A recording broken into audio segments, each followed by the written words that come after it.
how to get Perplexity AI API key. In this video, I'll show you how you can get the API key of Perplexity AI. So to get started, head over to your profile. So click on the account button at the left side of your screen and then select API from here. So in here, you need to create a new API group. Add the group name, description, your address line, city, zip, and state, along with your country. So once you're done filling this up, simply click on the save button.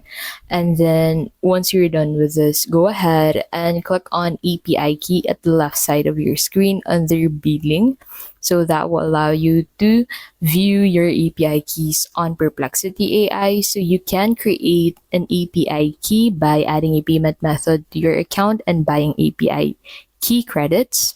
So once you click on this accept terms and generate API key, this will allow you to generate an API key on Perplexity AI. So technically, you need to be a premium user on the platform to be able to generate API keys on the platform. And that is how you can basically get Perplexity AI API key.